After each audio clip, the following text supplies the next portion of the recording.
Hello बच्चों, class 12th की आज हम सब लोग परमाणु नाम का चैप्टर शुरुआत करने वाले हैं।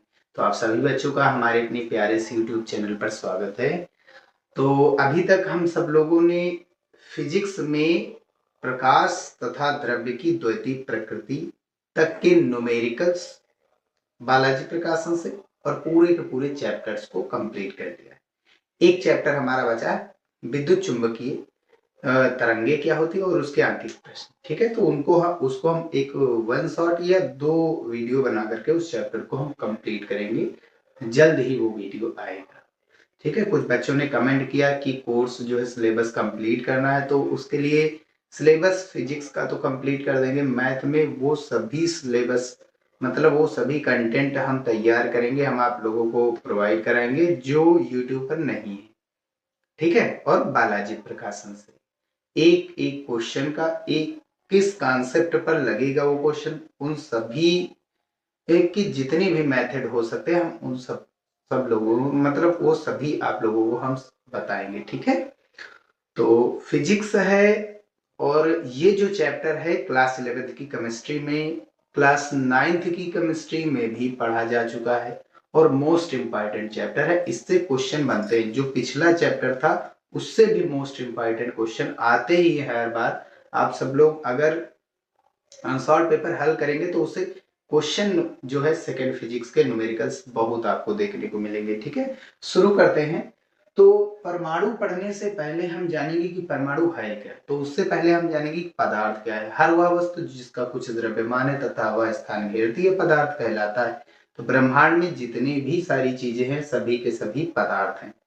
ठीक है, क्योंकि सभी के मास है, सभी का द्रव्यमान है और सभी स्थान घेरती हैं, चाहे वो ठोस हो, चाहे वो द्रव हो, चाहे वो गैस हो। गैस के रूप में हम अगरबत्ती या धूपबत्ती का धुआं लेते हैं तो वो भी जगह घेरती है। ठीक है, और परमाणु क्या होता है, तो अगर किसी पदार्थ को हम छोटे छोटे टुकड़ों में तोड़े तो ये लास्ट में एक ऐसा टुकड़ा बच जाएगा जिसका खंडन नहीं होगा, वो विभाजित नहीं होगा, वो अविभाज्य कण ही परमाणु कहलाता है। एक कागज को आप फाड़ते जाइए तो लास्ट में एक ऐसा केस आएगा, ऐसा कागज का इतना छोटा महीन सा टुकड़ा बचेगा कि उसका खंडन नहीं होगा, और उसी को हम क्या कहेंगे, परमाणु।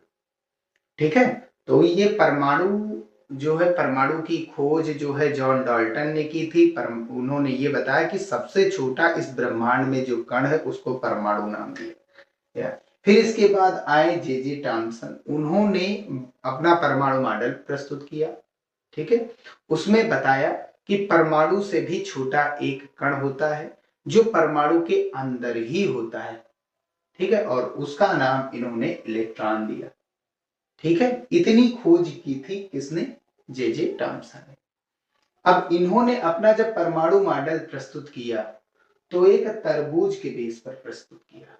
तरबूज आप लोग देखे ही, तो तरबूज, एक कटा हुआ तरबूज अगर आप लाएंगे तो उसमें लाल लाल भाग को इन्होंने धनावेश कहा, और उसके जो बीज हैं तरबूज के उसको इन्होंने क्या कहा, इलेक्ट्रॉन।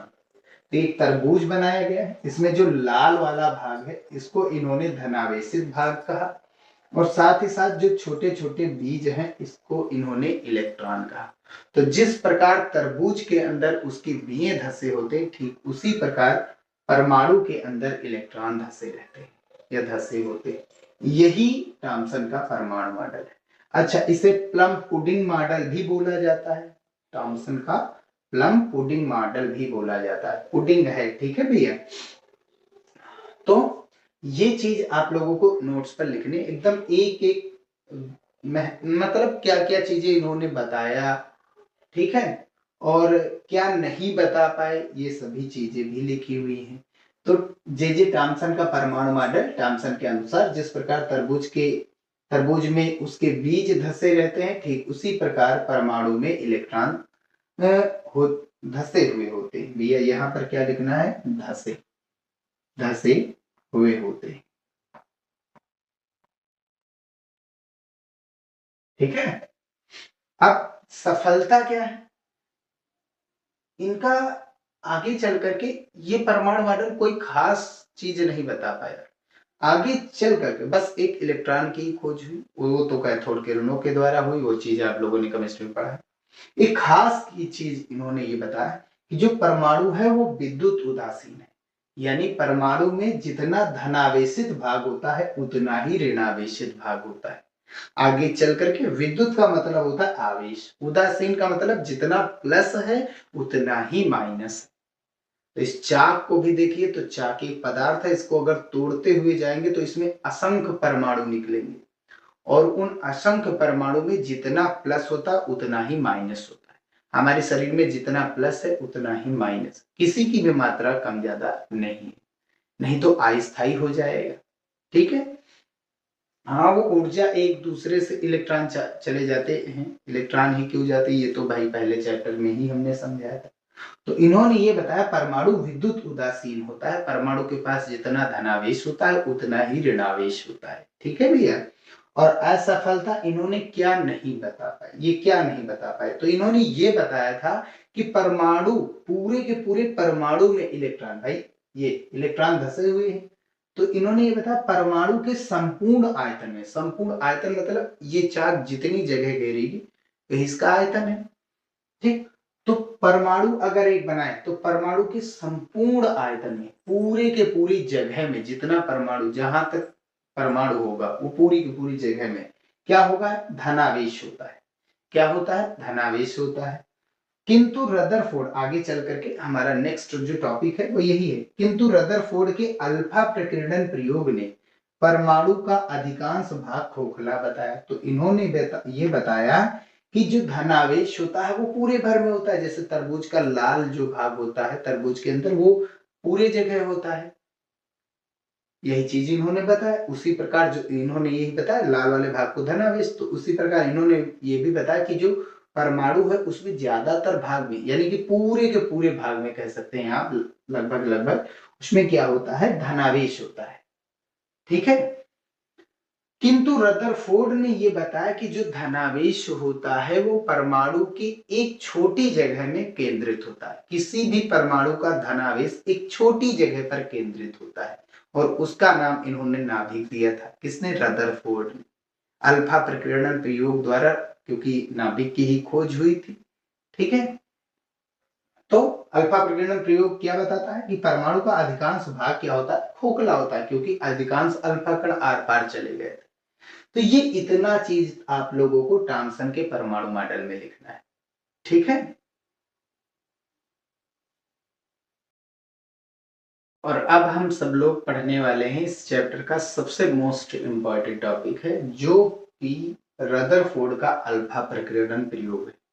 आप सब लोग कई बार पढ़े होंगे, 9 में भी पढ़े, 11 में भी पढ़े, केमिस्ट्री में पढ़े थे, और आज हम सब लोग इसको फिजिक्स में पढ़ेंगे, फिजिक्स के तौर पर।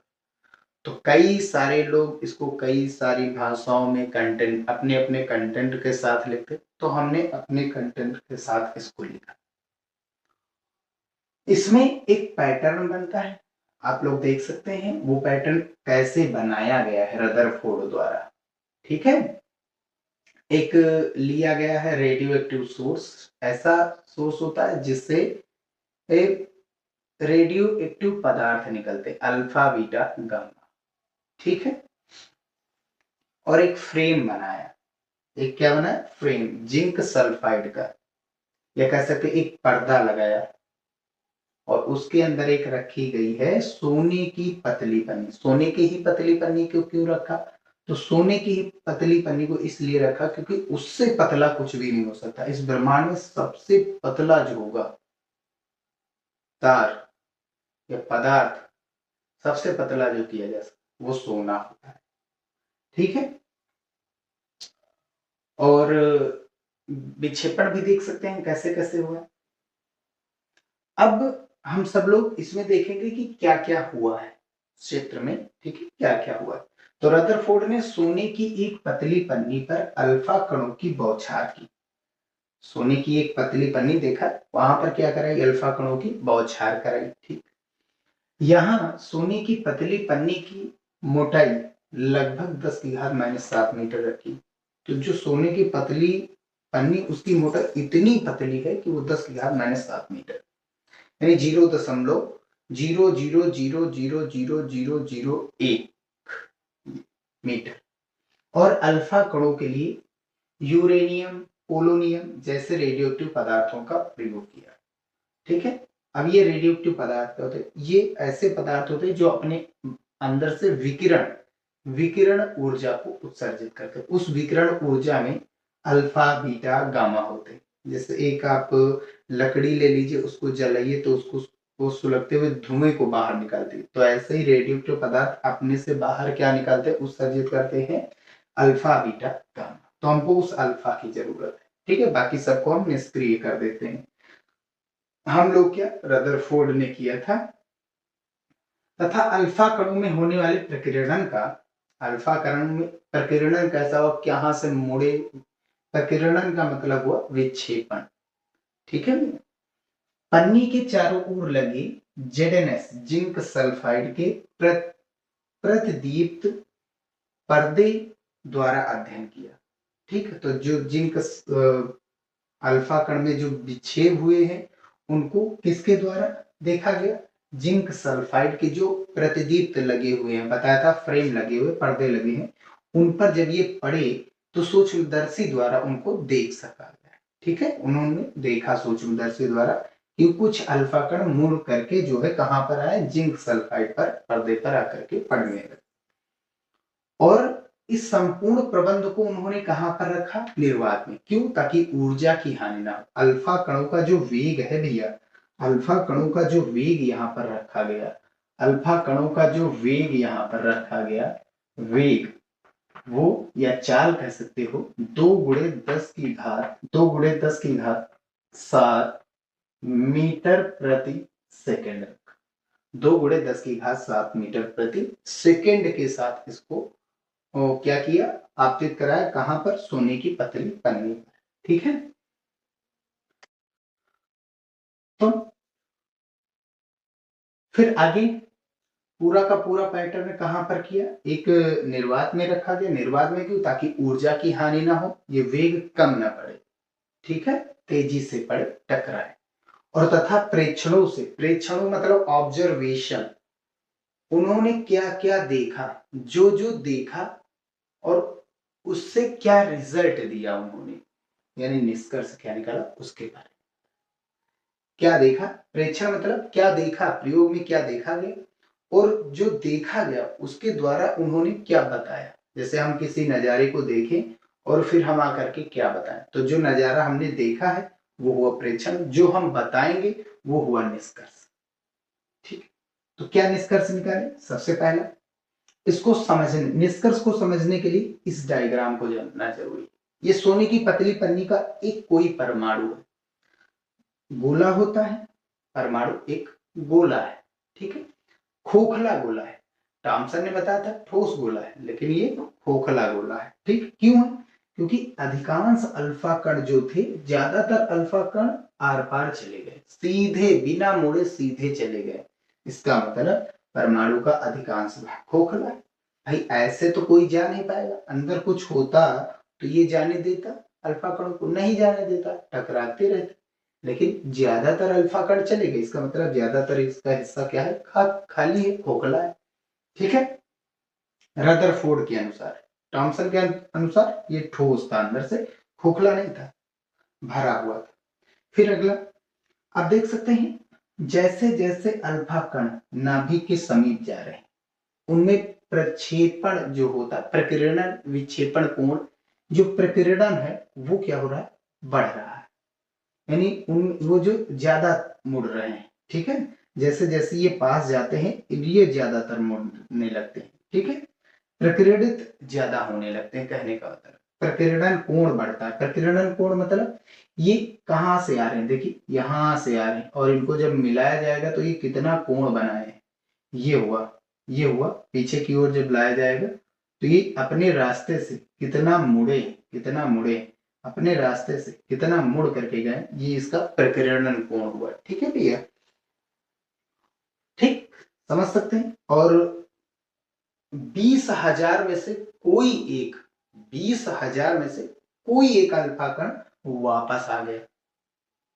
समझिए, कहीं पर 12,000 है तो अधिकांश ज्यादातर अल्फा कण आर पार चले गए, और जैसे ही अल्फा कण बीच में लाने लगे, बीच में, भाई बाहर बाहर अभी तक जा रहे थे, अब अंदर अंदर लाए, किनारों पर से बीच में लाए, तो इनमें कुछ विक्षेप आने लगा, इनमें प्रकीर्णन होने लगा। और ये प्रकीर्णन हमको जैसे जैसे ये हम चीजें नाभिक सेंटर के पास आते गए, ये प्रकीर्णन जो है हमको ज्यादा देखने को मिलने लगा, यानी अल्फा कण ज्यादा कोण से मुड़ते हुए दिखाई दिए। खास बात ये हुई कि एक जब सेंटर पर अल्फा कण भेजी गई, एक नहीं भेजी गई, लमसम 20,000 भेजी गई, तो उनमें से कोई एक, 12,000 से 20,000 ये भी कह सकते, उनमें से कोई एक जो है वो वापस चली, जो भेजा वही वापस चला है। इसका मतलब जो यहाँ पर एक बहुत ही छोटा भाग, भाई जाने चाहिए तो 20,000, लेकिन 20,000, 12,000 से 20,000 के बीच में कोई एक आई, कह सकते हैं 20,000, समझिए 20,000 के 20,000 से कोई एक आई, इसका मतलब 20,000 लाइन से गई थी और कोई एक वापस आई, तो उस 20,000, सोचो 20,000 में कोई एक वापस आई, इसका मतलब ये कितना ज्यादा छोटा होगा, बहुत ही छोटा होगा। तो परमाणु से भी छोटा इलेक्ट्रॉन, और इलेक्ट्रॉन से भी छोटा, इलेक्ट्रॉन से भी छोटा क्या कोई चीज हो सकता है? तो वो आगे चलेंगे, पढ़ेंगे कि क्या होते हैं, उसके बारे में भी देखेंगे। ठीक है, तो यही चीज यहाँ पर लिखे गए हैं। ठीक है, ये वापस चली, यानी कि सबसे ज्यादा कोण इसी का बना 180 अंश है। अब इन्होंने निष्कर्ष क्या निकाला वो चीज हम देखते हैं। रिजल्ट क्या दिया? परमाणु का अधिकांश भाग खोखला, क्यों? क्योंकि आर पार ज्यादातर अल्फा कण निकल गए।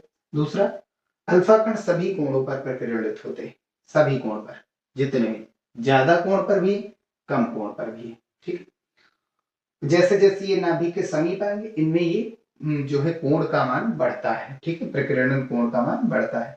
अधिक कोण से प्रकीर्णित अल्फा कणों पर, ये अधिक कोण से भी प्रकीर्णित हुए, ज्यादा मुड़ गए, ये तो पूरा मुड़ गया, प्रकीर्णित अल्फा कणों पर अधिक प्रतिकर्षण बल लगेगा। भाई अल्फा कण क्या होते हैं? स्वयं में धनावेश होते हैं। धनावेश को कौन ढकेल सकता है? धनावेश को कौन वापस भेज सकता है? ऋणावेश तो खींचता है, लेकिन धनावेश ढकेलता है। तो जरूर यहाँ पर बहुत ही तगड़ा वाला धनावेश था, उसी ने क्या किया, इसको ढकेला वापस। अधिक प्रतिकर्षण बल लगा, अधिक प्रतिकर्षण बल लगा, तभी ज्यादातर ये मुड़ा, ये तो एकदम से चला गया। मतलब सामने कोई एक बहुत ही विशालकाय धनावेश बैठा हुआ है, एक जगह पर बैठा हुआ है। जगह पर क्यों? क्योंकि ये सामने वाला चला गया था एक जगह से। ठीक है, तो इसके लिए अधिक कोण से प्रकीर्णित अल्फा कणों पर अधिक प्रतिकर्षण बल, क्यों? प्रतिकर्षण बल ही क्यों? क्योंकि अल्फा कण भी क्या होते? धनावेशित होते, और धनावेशित को प्रतिकर्षित कौन कर सकता है? धनावेशित। तो अल्फा कण धनावेशित होते हैं, तो धनावेशित अल्फा कणों पर अधिक प्रतिकर्षण बल लगता है। प्रतिकर्षण बल लगा क्योंकि ये चले गए थे, खींचे नहीं थे, चले गए थे। ठीक, इसीलिए प्रतिकर्षण बल। इसके लिए यह निष्कर्ष निकाला गया, या रदरफोर्ड ने यह निष्कर्ष निकाला कि परमाणु का संपूर्ण धनावेश और संपूर्ण द्रव्यमान, पूरा का पूरा प्लस धनावेश और पूरा का पूरा द्रव्यमान इस परमाणु का, परमाणु के एक छोटे से स्थान में केंद्रित रहता है। एक परमाणु के अंदर छोटा सा स्थान था, वहां पर केंद्रित होता, जिससे इन्होंने नाभिक नाम दिया। तो इस पूरे अल्फा प्रकीर्णन प्रयोग में किसकी खोज हुई? केवल और केवल नाभिक की खोज। तो अल्फा प्रकीर्णन प्रयोग में किसकी खोज हुई अगर कोई पूछे, तो इसमें खोज जो हुई वो हुई नाभिक की। खोज किसकी हुई? नाभिक। भाई प्रोटॉन की खोज तो गोल्डस्टीन ने पहले से ही कर रखी थी, और फिर इसके बाद नाभिक की खोज हुई। प्रोटॉन पहले से ही हो चुका था, और फिर क्या हुआ? नाभिक की खोज हुई। नाभिक की खोज हुई, भाई इलेक्ट्रॉन, परमाणु की खोज हुई, फिर इलेक्ट्रॉन की खोज हुई, फिर प्रोटॉन की खोज हुई, और फिर नाभिक की खोज हुई। और फिर इन्होंने ही बताया कि जो प्रोटॉन है वो धनावेशित भाग कोई और नहीं, धनावेशित कण कोई और नहीं, वो प्रोटॉन ही है जो नाभिक के अंदर होते हैं। ठीक है, और फिर न्यूट्रॉन के बारे में चैडविक ने बताया। तो ये था रदरफोर्ड का अल्फा प्रकीर्णन प्रयोग, और इससे जो भी निष्कर्ष निकले वो सभी चीजें हमने यहाँ। अब नेक्स्ट वीडियो में हम सब लोग ये पढ़ेंगे कि जो ये अल्फा कण है ये नाभिक के कितने समीप गया। भाई इतनी ही दूरी पर ये आ पाया अल्फा कण, और यहाँ पर कौन है, नाभिक। तो इसके बारे में, नाभिक का जो आवेश होता है वो जेडी होता है, वो नेक्स्ट वीडियो में हम सब लोग जानेंगे। और फिर ये कितने समीप आ सकता है, ये दूरी भी हम जानेंगे कि इस बार इसका एक न्यूमेरिकल पूछा गया था। तो ये दूरी अधिकतम कितने समीप जा सकता है कोई भी अल्फा कण नाभिक के, ठीक है, किसी नाभिक के, तो वो दूरी हमको निकालनी। तो वो दूरी हम सब लोग नेक्स्ट वीडियो में, जब हम इस पूरे अल्फा प्रकीर्णन से जो निष्कर्ष निकले, अल्फा अल्फा प्रकीर्णन के प्रयोग द्वारा रदरफोर्ड ने अपना परमाणु मॉडल प्रस्तुत किया, क्या क्या चीजें थी उसमें वो पढ़ेंगे, और ये वाला डेरिवेशन पढ़ेंगे। मिलते हैं फिर नेक्स्ट वीडियो में। वीडियो यही समाप्त करते हैं। वीडियो पसंद आया तो उसे लाइक जरूर कीजिएगा। मिलते हैं फिर भैया नेक्स्ट वीडियो।